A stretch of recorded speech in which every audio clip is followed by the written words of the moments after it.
Good evening friend.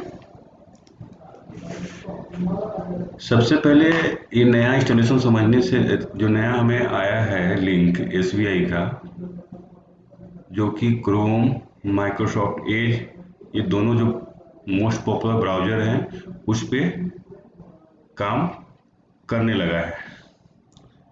उसके लिए सबसे पहला ध्यान रखें कि जो पुराने ब्राउज़र थे इंटरनेट एक्सप्लोरर, उसको हमें अनइंस्टॉल या क्लोज कर देने हैं, उसका इस्तेमाल नहीं करना है हर हाल में। जैसे मैं यहाँ पे दिखाता हूँ इंटरनेट एक्सप्लोरर, ये है। ये जो इंटरनेट एक्सप्लोरर है इसको हर हाल में हमें इसे अनइंस्टॉल करने हैं, हटा देने हैं। अगर माइक्रोसॉफ्ट एज में भी काम कर रहे हैं तो वहाँ पे भी इस तरह का आइकन बना हुआ नहीं होना चाहिए। ये कहीं पे भी हमारे नए लिंक पे नहीं दिखना चाहिए। क्लियर रहे इस बात को, ठीक है। अब मैं बेसिक चीज़ें जो आप लोग बराबर समझ नहीं पाते, कंट्रोल पैनल में जाना है हमें। कंट्रोल पैनल ये डेस्कटॉप आइकन में मिल गया। अगर आपको वहाँ पे नहीं मिला तो यहाँ पे टाइप करके भी सर्च कर सकते हैं कंट्रोल पैनल। ये है कंट्रोल पैनल, जिसको ओपन करते हैं, जहाँ से हम पता लगाते हैं कि कौन सा एप्लीकेशन डाला हुआ है, कौन सा नहीं डाला हुआ। ये जूना मॉडल की तरह खुल रहा है, कोई बात नहीं। तो यहाँ पे प्रोग्राम एंड फीचर्स में जाएंगे। ये करने के बाद ये स्क्रीन आता है इस तरह का। इसमें कौन कौन से एप्लीकेशन डाले हुए हैं वो एप्लीकेशन यहाँ पे हम अनइंस्टॉल और चेंज प्रोग्राम के अंदर देखते हैं। तो सबसे पहले देखते हैं, यहाँ पे उन्होंने मार्फो डाल के रखा है। ये मार्फो शिफ्टिंग जो है ये आरडी के लिए काम करता है। ये जो नया वाला लेटेस्ट मार्फो जो लॉगिन करते वक्त आपको स्क्रीन पे दिखेगा नए यूआरएल में, कैप्चा के जस्ट नीचे में मार्फो नन आरडी करके, वो यही है, ठीक है। ये हमें कंफर्म होना कि ये डाला हुआ है कि नहीं। पर मैं जिनका भी सिस्टम अभी रिमोट पे ले रखा हूँ उनके ये दिख रहे हैं, मार्को दोनों डाला है उन्होंने, नन आरडी और ये आरडी दोनों डाला हुआ है, ठीक है। ये हमें कंफर्म होना पड़ता है कि है कि नहीं। नेक्स्ट है पेरी सर्विस, जो कि कैप्चा के समय लॉगिन करते वक्त हमें दिखता है। ये देखिए फेरी सर्विसेज, ठीक है, ये भी डाला हुआ है इसमें। अगर पहले से डाला हुआ है तो हम इसको अनइंस्टॉल कर लेंगे, सबको वन बाई वन करके अनइंस्टॉल, ठीक है। सारे एप्लीकेशंस तीनों को अगर पहले से डाला हुआ है तो हम अनइंस्टॉल करेंगे, क्यों ना वो आज ही का डाला हुआ क्यों ना किया, क्योंकि जब भी काम करें तो फ्रेश करें ताकि हमें कम दिक्कत फेस करना पड़े। मे भी उन्होंने सही तरीके से डाला होगा, फिर भी जब हम रिमोट पे ले रहे हैं या हम खुद से कर रहे हैं इशू आने के बाद, तो सारे चीज़ें फ्रेश अनइंस्टॉल कर लेंगे, जो कि मैं भी कर रहा हूँ आपके सामने। इससे आप कैसे अनइंस्टॉल करना है वो भी आप सीख जाइएगा, ठीक है। सॉरी, एक चीज़ मैं भूल गया आपको, पेरी सर्विस में डायरेक्ट यहाँ पे अनइंस्टॉल कर दिया। उससे पहले आपको सर्विस में जाने होते हैं, SERVIC सर्विस, इसको ध्यान में रखिएगा। पेरी सर्विस अगर एक बार आप डायरेक्ट अनइंस्टॉल कर दिए बिना बंद किए हुए सर्विस में जाके, तो आपको फॉर्मेट मारना पड़ेगा। क्या बोला मैंने? फॉर्मेट मारना पड़ेगा। तो प्लीज पेरी सर्विस को अनइंस्टॉल करने से पहले या नया इंस्टॉल करने से पहले चेक कर लें कि सर्विस में जाके हमने उसे बंद किया है कि नहीं, अगर जुना वाला डाला हुआ है तो। मैं यहाँ पे चेक कर रहा हूँ P फॉर पेरी सर्विस, ठीक है। अगर आप थोड़ा बहुत भी टेक्निकल या सिस्टम के बारे में जानकारी है तो ये वीडियो आपके लिए रियली में हेल्पफुल रहेगा और हमें रिमोट पे लेने की ज़रूरत नहीं रहेगी, ठीक है। तो यहाँ पे पेरी सर्विस अनइंस्टॉल हो चुका है, जिसके कारण अगर जैसे कि बाकी सर्विसेज हैं तो यहाँ पे स्टार्ट करने के लिए आ रहे हैं। तो हमें जैसे ये स्टार्ट वाला कोई लेता हूँ, ये स्टार्ट, तो इसको यहाँ से स्टॉप करेंगे पेरी सर्विस को, तब जाके हम लोग अनइंस्टॉल करेंगे। सर्विस कैसे खोलते हैं पता चल गया। यहाँ पे टाइप करेंगे सर्विस, सर्च करेंगे और उसमें जाके पेरी सर्विस या मार्फो देखेंगे। चलिए, मार्फो का आरडी को अनइंस्टॉल कर दिया। मार्फो नॉर्मल जो है उसको भी अनइंस्टॉल करते हैं। मार्फो जहाँ पे भी लिखा हुआ रहेगा उस सब पे अनइंस्टॉल पे क्लिक करके उसको हटा देंगे। ओके,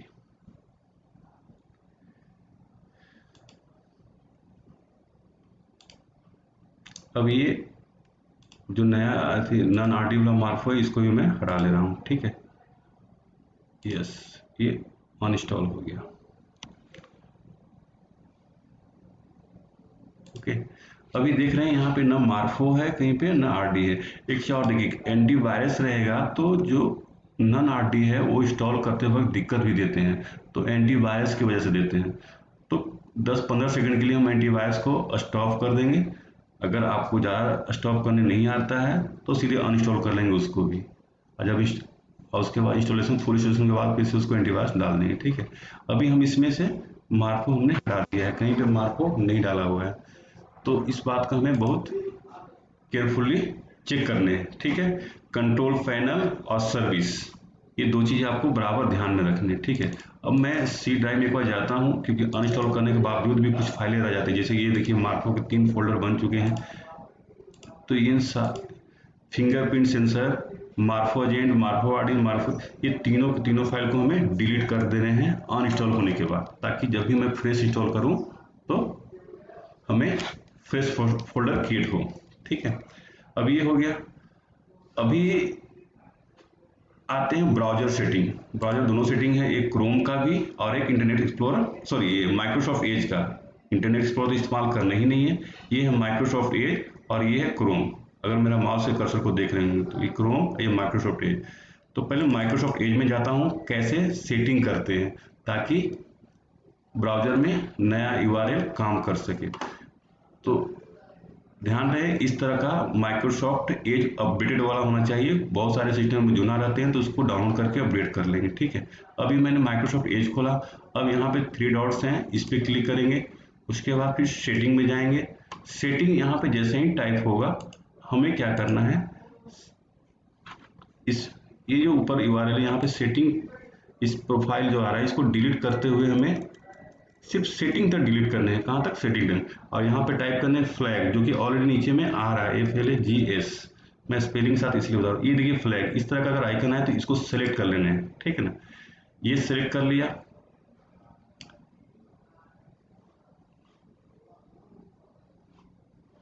सॉरी, ये अपना सेटिंग करने के चक्कर में हमें परेशान कर रहा है, कोई बात नहीं। ये देखिए, ये हमारा, ये याद रखिएगा, ये चीज़ आपको टाइप करने पे आ सकता है। इसे मैंने जो डॉट के थ्रू, सेटिंग के थ्रू इसको हटा के फिर डालने का तरीका बताया, ऐसे आप डायरेक्ट भी ये टाइप करके कर सकते हैं, लेकिन कभी कभी दिक्कत देती है, ठीक है।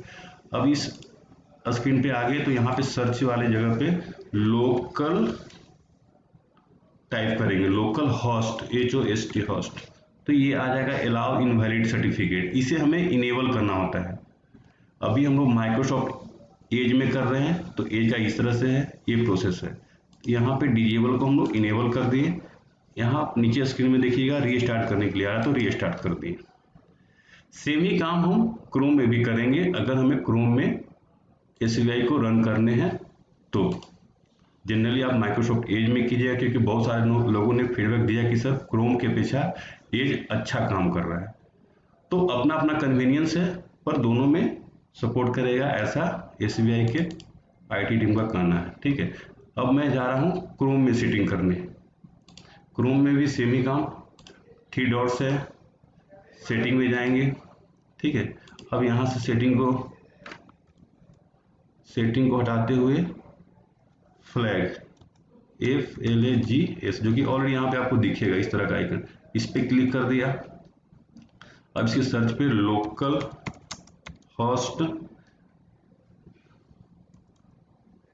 ये लोकल होस्ट, ये देखिए, ध्यान रहे यही रहे, क्योंकि लोकल होस्ट और भी कई जगह लिखा मिलेगा, लेकिन allow invalid certificate for resource loaded from local host, इसको भी हम इनेबल करेंगे, ठीक है। रीलॉन्च कर देंगे। क्रोम में भी हो गया हमारा, माइक्रोसॉफ्ट एज में हो गया। अब आते हैं URL सेटिंग, जो हमें नया लिंक मिला है SBI का। तो सबसे पहले मैं माइक्रोसॉफ्ट एज में जा रहा हूँ। एज पे यहाँ पे क्या करूँगा, URL सेटिंग करूँगा। सबसे पहले URL, तो क्या है URL हमारा, HTTPS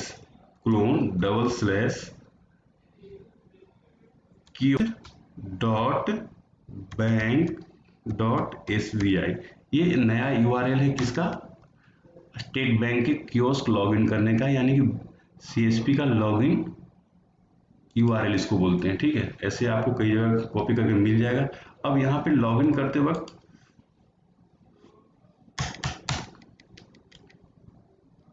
ये टाइम ले रहा है।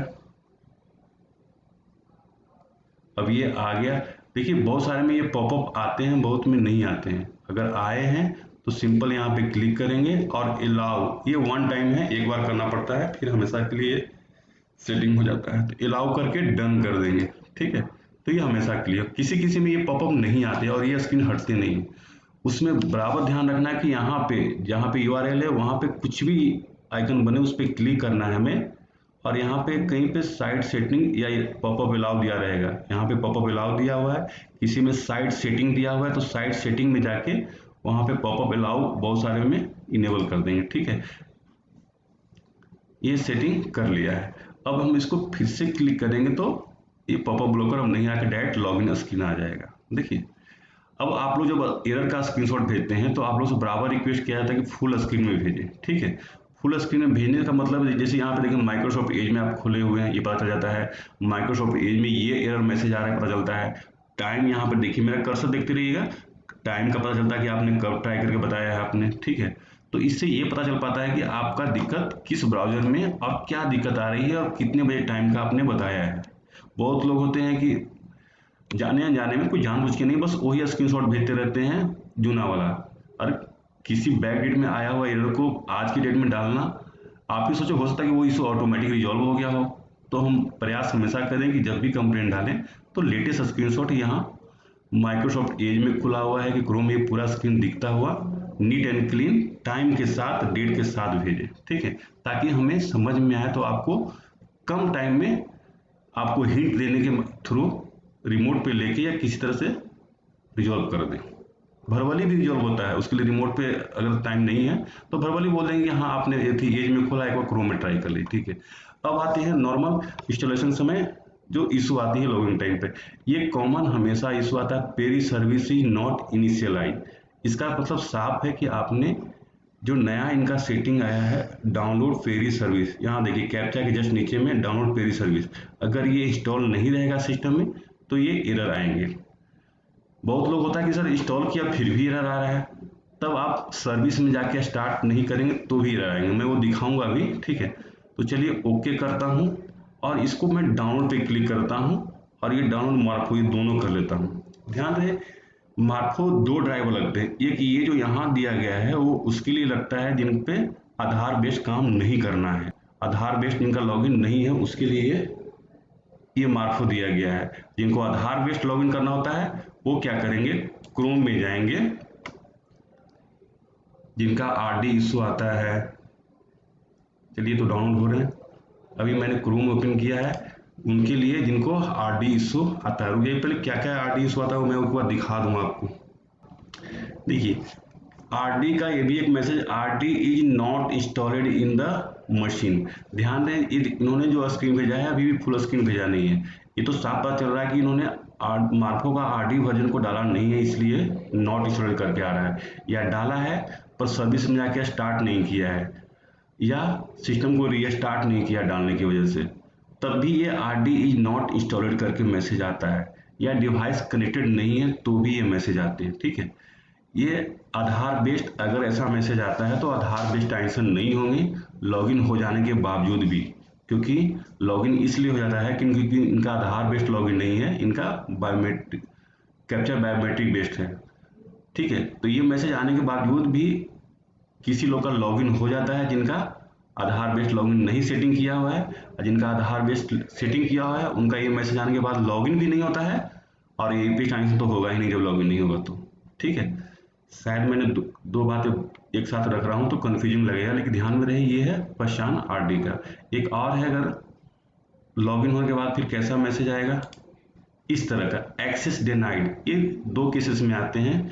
कभी कभी डू नॉट ड्राइवर डाल दिए आरडी का तो भी, लेटेस्ट डाउनलोड करके नहीं डाला तो भी ये आएगा आपको एक्सेस डिनाइड करके मैसेज, समझ गए।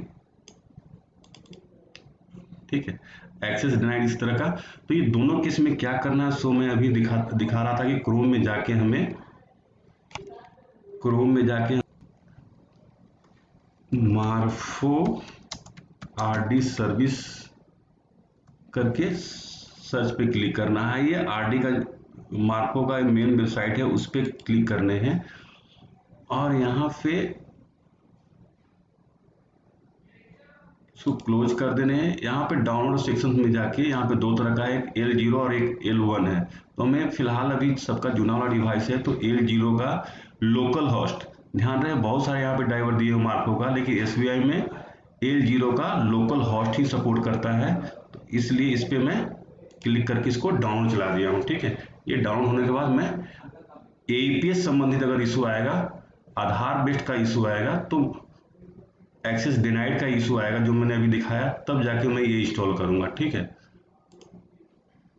तो अभी हमें दोनों 3 इंस्टॉल करने हैं, एक पेरी सर्विस, दूसरा मार्को का नन आरडी के लिए बिना आधार का काम करने वाला ड्राइवर ये, और एक आधार बेस्ड काम करने के लिए। ठीक है, तो अभी मैं जाता हूँ डाउनलोड फोल्डर में, जहाँ पे मेरा तीनों ये हो गया, लेटेस्ट आरडी का और पेरी सर्विस, ये किस डेट का है, ये पेरी सर्विस लेटेस्ट वाला ही है, एंड मार्को डाउनलोड होकर कहाँ पे सेव हुआ है, एक सेकेंड, उससे हमें इसमें देखना पड़ेगा क्योंकि हमने डाउनलोडिंग यहाँ पे चलाया था ना। तो डाउनलोड फोल्डर में ये कुड नॉट नेटवर्क इशू आ गया इसमें ना, कोई बात नहीं। ठीक है, हमें इसी यूआरएल को कंट्रोल एक्स मैं क्रोम से डाउनलोड कर लेता हूँ उसी यूआरएल पर। सपोज आपको अपना डाउनलोड करके रख लेने हैं, जिस मैं यहाँ पे मार्को आरडी पे क्लिक कर दिया हूँ।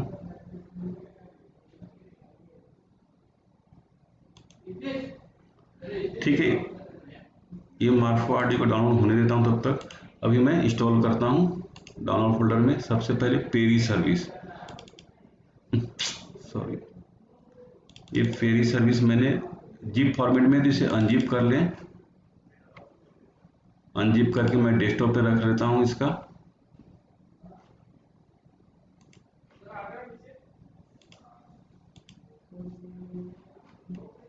मिनिमाइज किया, डेस्कटॉप पे जाता हूँ, पेरी सर्विस फोल्डर ये बन गया, लेटेस्ट का है जो।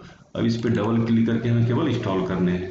ठीक है, ध्यान रहे इससे करने से पहले ये चेक कर ले कि मैं सर्विस में जाके पेरी सर्विस को बंद किया है कि नहीं। जैसे सपोज यहाँ पे सर्विस में जाइए, क्योंकि अगर आप इसको बिना बंद किए, बिना अनइंस्टॉल किए कर रहे हैं, तो ज़्यादा चांस है कि आपका सिस्टम को फॉर्मेट मारना पड़ेगा अगर पेरी सर्विस ट्रैप हो गया तो।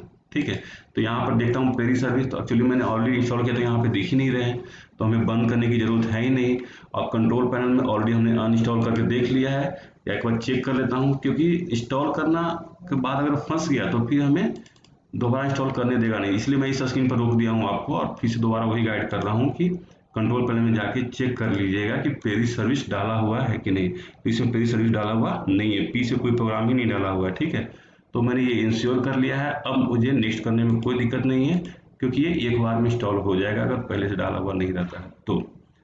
परमिशन मांगा, यस कर देंगे, नहीं मांगा तो भी नो इशू। चलिए, बहुत इजीली इंस्टॉल हो गया। ठीक है ना, अब इंस्टॉल होने के बाद वो सर्विस में दिखता है, सर्विस में जाके मैं चेक करता हूँ, इस सर्विस में P4 पेरी सर्विस, ये देखिए यहाँ पेरी सर्विस आ गया, जो कि अभी स्टार्ट है, नहीं हुआ है, तो इसको यहाँ पे स्टार्ट करेंगे, क्योंकि बहुत लोग इंस्टॉल करते हैं फिर स्टार्ट करना भूल जाते हैं। अब ये स्टार्ट हो गया। ध्यान रहे, जब भी हमको फिर से पेरी सर्विस इंस्टॉल करने की जरूरत होगा तो इसी पेरी सर्विस को यहाँ पे आके स्टॉप करेंगे, कंट्रोल पैनल में जाके अनइंस्टॉल करेंगे, तब जाके पेरी सर्विस को फिर से इंस्टॉल करेंगे। ठीक है, अब स्टार्ट हो गया, पेरी सर्विस वाला काम मेरा खत्म हो गया। कंट्रोल पैनल में चेक कर लेता हूँ कि पेरी सर्विस आया कि नहीं, तो देखिएगा यहाँ से P4 पेरी सर्विस आ चुका है आज की डेट का। ठीक है, 5/10 में इंस्टॉल हो चुका है, तो पेरी सर्विस ओके हो गया। मुझे पूरा विश्वास है कि अब मैं अगर यूआरएल ओपन करूंगा तो हमारा जो एरर आ रहा था पेरी सर्विस का, वो एरर आना बंद हो जाएगा, क्योंकि पेरी सर्विस डला चुका है और स्टार्ट भी हो चुका है। फॉर एग्जाम्पल यहाँ पे मैं यूआरएल कॉपी करता हूँ और इंटर मारता हूँ,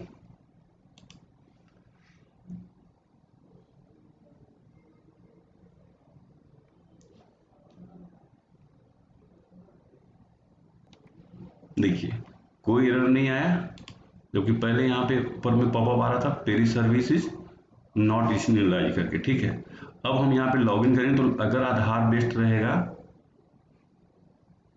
और नन आधार बेस्ड रहेगा तो हम लोग लॉगिन कर सकते हैं, लेकिन अभी लॉगिन नहीं करना है। ठीक है, अब हम चलते हैं मार्को का आरडी इंस्टॉल करने। ठीक है ना, वो आरडी कहाँ पे रखा है, वो हमने डाउनलोड फोल्डर में अभी डाउनलोड किया था। ये मार्फो भी देखिए हमने डाउनलोड कर लिया है। ये 16 लोकल होस्ट, ये देखिएगा लोकल होस्ट आरडी के लिए है और ये मार्फो नॉन आरडी बेस्ड के लिए, जो कि सीआईएफ बेस्ड बोलते हैं, उसके लिए ट्रांजेक्शन करने के लिए। ठीक है, ध्यान रहे लोकल होस्ट ही डालना है, जो कि मैं ऑलरेडी यूआरएल में दिखा चुका हूँ। अब उसको बस सिंगल क्लिक करके हम इंस्टॉल कर लेंगे। ठीक है, यस कर दिए। अब ये इंस्टॉलेशन, हमेशा ध्यान रखना है कि नए यूआरएल में हमें कोई सॉफ्टवेयर कॉपी करके रखने की ज़रूरत नहीं है। आपने सामने देखा सिस्टम फॉर्मेट किया हुआ था, पहले दोनों ब्राउज़र सेटिंग कर लिए, माइक्रोसॉफ्ट इंटरनेट एक्सप्लोरर का इस्तेमाल हमने नहीं किया है। ठीक है, अब यहाँ पे रीस्टार्ट मांग रहा है, तो आप अपने केस में रीस्टार्ट यस करके वेब फिनिश कीजिएगा, लेकिन मैं यहाँ नो कर रहा हूँ क्योंकि मुझे और भी करने, मेरे पास टाइम की रियली में कमी है इस वीडियो को कम टाइम में बनाने के लिए। ठीक है, तो मैंने नो कर दिया। अब उसके बाद सेकंड जो मार्फो नॉन आरडी के लिए, उसको भी इंस्टॉल कर ले रहा हूँ डबल क्लिक करके। इसमें हमें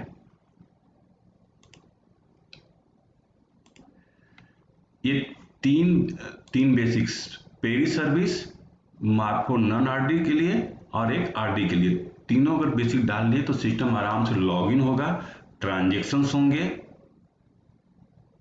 आधार बेस्ड भी, नॉन आधार बेस्ड भी, क्रोम में भी, माइक्रोसॉफ्ट एज में भी। ठीक है, लेकिन माइक्रोसॉफ्ट एज में इंटरनेट एक्सप्लोरर मोड में मत खोलिएगा, इंटरनेट एक्सप्लोरर का इस्तेमाल नहीं करना है, पुराने जितने भी एसबीआई के सॉफ्टवेयर हैं वो सब डिलीट करना है।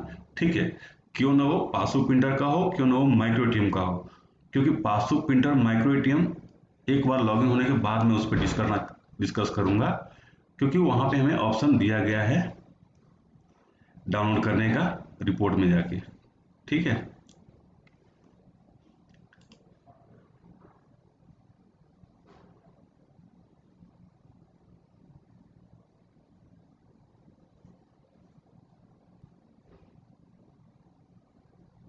इस सारे स्टेप को कंप्लीट होने देंगे, ध्यान रहे।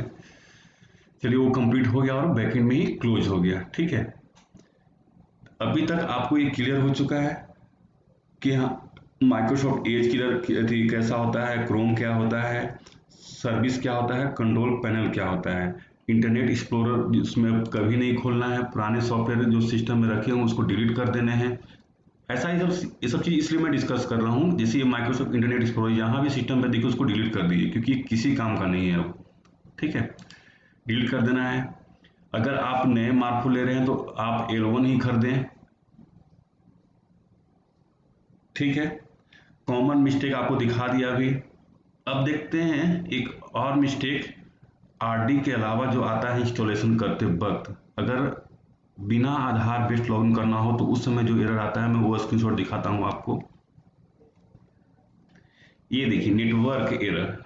ये जो नेटवर्क एरर तभी आएगा जब हम जो कैप्चा के नीचे में मार्फो दिया गया है उसको इंस्टॉल नहीं करते हैं, या उसको इंस्टॉल करने के बाद सिस्टम रीस्टार्ट नहीं करते हैं, तब ये नेटवर्क एरर आते हैं। आधार बेस्ड मार्फो या आरडी कनेक्ट नहीं है, ये समझ लीजिए शॉर्ट में कि मार्फो संबंधित ड्राइवर हो या कनेक्शन हो उसके में एरर आता है। लेकिन मेजर में ध्यान रखिएगा जो कैप्चा के नीचे मार्फो दिया गया है वो ड्राइवर डाला हुआ नहीं है, तो डालने का मैंने प्रोसेस आगे बता दी चुका हूँ। अब हम नेक्स्ट स्क्रीन पे बढ़ते हैं। एक बार चेक कर लेता हूँ सर्विस में जाके कि दोनों मार्फो और पेरी सर्विस इंस्टॉल हैं या नहीं। अगर हैं तो स्टार्ट फेज में है कि नहीं। किसी भी सर्विस पे क्लिक करके एम दबाइएगा तो एम से स्टार्ट हो जाएंगे। अब इसी में हम मार्फो आरडी खोजना है। ये देखिए ये स्टार्ट है, इसको रीस्टार्ट पे क्लिक कर दिया, ये रीस्टार्ट ले रहा है। ठीक है, इससे कंप्लीट होने के बाद मैं एक बार पेरी सर्विस को फिर से रीस्टार्ट मार दूंगा। अब किसी एक पर क्लिक करके पी दबाएंगे तो पी से स्टार्ट हो जाएंगे सर्विसेज, उसमें मेरा पेरी सर्विस है, इसको भी मैं एक बार रीस्टार्ट कर लेता हूँ। चलिए वो भी स्टार्ट हो गया। अब हम अपने चॉइस के हिसाब से या तो क्रोम में या माइक्रोसॉफ्ट एज में लॉगिन करेंगे। लॉगिन करने के लिए आपको यूआरएल याद कर लेना है, अपने दिमाग में बैठा लेने हैं, कहीं पे लिंक बना के नहीं रखने हैं।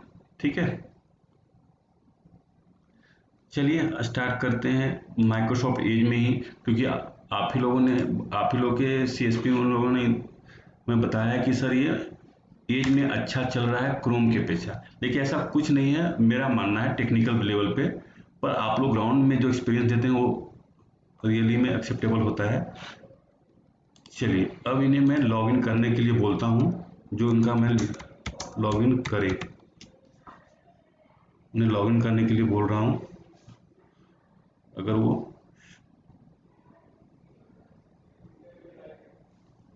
यस वो लॉगिन कर रहे हैं, ठीक है, वो कैप्चा डाल दिए हैं। अब लॉगिन स्क्रीन पर क्लिक करते हैं।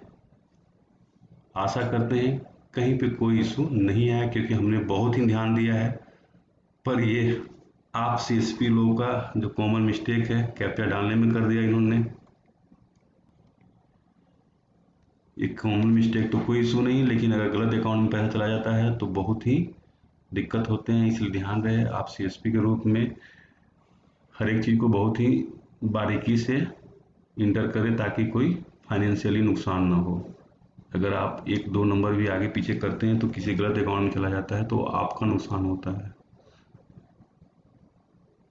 ये हो गया उनका नेटवर्क या सर्वर इशू। क्रोम में आजमा के देखते हैं एक बार। ऑलरेडी बता रहा है एक्चुअली, उधर हम लोगों ने खोल के रखा था, कोई इशू नहीं। फिर से डबल क्लिक करके, ठीक है, वो जो मैसेज आया वो नेटवर्क या सर्वर दोनों का इशू हो सकता है, ठीक है।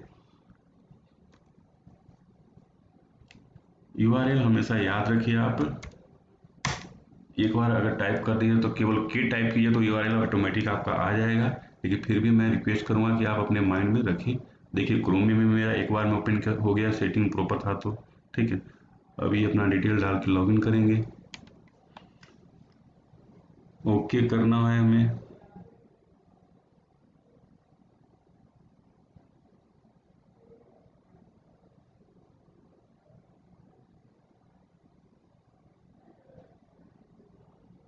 लॉगिन पे क्लिक कर दिया। देखिए कुछ भी इशू नहीं रहेगा। अच्छा इसको सेव करके रखिएगा आप हमेशा, आपको पासवर्ड वाला तो ये मैसेज आ जाएगा। RD इंस्टॉल्ड भी आ गया एक बार में। सेटिंग इसका मतलब ये साफ इंडिकेशन है कि मेरा सेटिंग परफेक्ट है। चेकिंग फॉर RD आ रहा है, RD इंस्टॉल्ड आ गया, एक बार में कैप्चा ले लिया। तो ये सक्सेसफुल इंस्टॉलेशन का पहचान है, इंडिकेशन है, जहाँ पे मेरा लॉगिन सिर्फ और सिर्फ एक बार में हो जाएगा, अगर सब चीज़ नेटवर्क सर्वर और वेरिफिकेशन प्रॉपर रहा तो। देखिए वेरिफिकेशन का सक्सेसफुली का मैसेज आ गया, जबकि मैंने सिस्टम रीस्टार्ट भी नहीं किया। ऐसा इसलिए हुआ कि मैंने सब चीज़ नीट एंड क्लीन किया, पर सर्वर हमारा मजाक उड़ा रहा है। कोई बात नहीं, फिर से एक बार रिफ्रेश कर देता हूँ। यहाँ पे राइट क्लिक करके रीलोड पे क्लिक कर दीजिएगा, कंटिन्यू कर दीजिएगा। ऐसे केसेस में जब भी सर्वर कभी कभी डाउन हो तो, पर शायद ये काम नहीं कर रहा है। हाँ काम कर गया, ठीक है। कभी कभी नहीं भी काम करते हैं तो हमें फिर से लॉगिन करने पड़ते हैं। अब देखिए एक बार में जब हो जाने के बाद अभी हम रिपोर्ट में जाएंगे। किस चीज़ के लिए ध्यान रहे, रिपोर्ट में जाना है, ऑनलाइन रिपोर्ट में। ऑनलाइन रिपोर्ट में जाने हैं हमें। अब वो अपना ट्रांजेक्शन करने के लिए बेचैन हुए, कस्टमर सामने होगा तो समझ सकते हैं उनकी उत्सुकता। पर मैं अपना ये वीडियो कंप्लीट बनाना चाह रहा हूँ कि रिपोर्ट में जाके आप वहाँ पे पेरी सर्विस माइक्रो ATM और पासबुक प्रिंटर का वीडियो डाउनलोड करके आप उसको इंस्टॉल कर सकते हैं। क्योंकि मैं ये वीडियो इसलिए बना रहा हूँ कि सिर्फ वीडियो की ज़रूरत है, ना कोई सॉफ्टवेयर की ज़रूरत है अगला को। एक बार जब सिस्टम नीट एंड क्लीन हो जाने के बाद, अब देखिए पासबुक प्रिंटर के लिए हम यहाँ पे डाउनलोड में जाएंगे, ठीक है। डाउनलोड से पासबुक प्रिंटर का ड्राइवर डाउनलोड कर लेंगे और माइक्रो ATM का यूनो कैसे डाउनलोड कर लेंगे, ठीक है। ये दोनों से जिनके पास माइक्रो ATM पासबुक प्रिंटर है, बस केवल इसको इंस्टॉल कर लेने हैं जैसा गाइड किया गया, ठीक है। यूनो कैसे माइक्रो ATM का कर लेंगे, समझ गए। ठीक है, तो मेरा यही तक इसे गाइड करना था। आशा करते हैं कि अगर आपको थोड़ा सा भी बेसिक नॉलेज है कंप्यूटर का तो आप इस वीडियो के माध्यम से अपना कंप्लीट कर पाइएगा। ये पासबुक प्रिंटर का मैं ये ड्राइवर यहाँ पे क्लिक कर दिया, ये डाउनलोड चल रहा है। ठीक उसी तरह मैं माइक्रो एटीएम का योनो कैश ड्राइवर पे जाके, एक सेकेंड, योनो कैश या यहाँ सॉरी मूव टू 500 भी इसी के थ्रू योनो कैश ड्राइवर रहने दें आप, सीधे मूव टू 50 सॉरी 2500 इंडियन को, पर सॉरी हमें अपना सर्वर साथ नहीं दे रहा है, तो रीलोड पे क्लिक करके काम करना पड़ेगा। ये दोनों वजह हो सकती है, या तो आपका नेट का फ्लक्चुएशन हो, फ्लक्चुएशन मैं बोल रहा हूँ, मैं नेट स्लो नहीं बोल रहा हूँ, आपका ब्रॉडबैंड पे कमेंट नहीं कर रहा हूँ, आपके नेट स्पीड पे कमेंट नहीं कर रहा हूँ। नेट फ्लक्चुएशन वो होता है कि कभी वो 100 Mbps चला गया, अचानक वो 10 Mbps चला गया, तो ऐसे नेटवर्क में रियली में बहुत ज़्यादा परेशानी होती है, पैसा भी फंसते हैं। और IMPS तो ऐसे नेटवर्क पे करना ही नहीं चाहिए, क्योंकि डीमर सक्सेस होने का 90% चांसेस रहते हैं। ठीक है। हाँ, एक चीज़ मैं बता दूं कि अभी नए लिंक पे पासबुक प्रिंटर इशू हैं, प्रिंट नहीं हो रहे हैं, ये आपको जानकारी दे देता हूँ इस वीडियो के माध्यम से। ठीक है, तो अगर कुछ उसमें अपडेट आएगा तो मैं इस वीडियो को अपडेट कर दूंगा। फिलहाल के लिए मैं इसको कट करता हूँ, आगे का रास्ता आपको पता होगा। इसमें आप इस ड्राइवर इंजन को है जो इनका नया वाला माइक्रो एटीएम है, उसको ये ड्राइवर डाउनलोड करके केवल इंस्टॉल करने हैं। पासबुक प्रिंटर और माइक्रो एटीएम दोनों को इंस्टॉल करने हैं, रीस्टार्ट करने हैं। अगर पहले से काम कर रहा है, आपके टर्मिनल में मैप है तो ये काम करेंगे, अदरवाइज आपको टर्मिनल रीसेट करके रीमैपिंग करवाने हैं। डेस्कटॉप पे माइक्रो एटीएम पासबुक प्रिंटर बहुत ज़्यादा दिक्कत देते हैं, तो प्लीज़ पहले ये इंश्योर कर ले कंप्लेन करने से पहले कि सर मेरा पासबुक प्रिंटर इसलिए तो नहीं काम कर रहा, कहीं मेरा डेस्कटॉप है, मैं डेस्कटॉप पे इस्तेमाल कर रहा हूँ। ठीक है, ठीक है, थैंक यू। मैंने इस वीडियो के माध्यम से मैक्सिमम चीज़ कवर करने का प्रयास किया हूँ टेक्निकल संबंधित। बाकी जो ट्रांजेक्शन के समय, अकाउंट ओपनिंग के समय जो इशू आते हैं वो टेम्पररी, और उसका अलग ग्रुप में आपको अपडेट मिलता है। ठीक है, थैंक यू।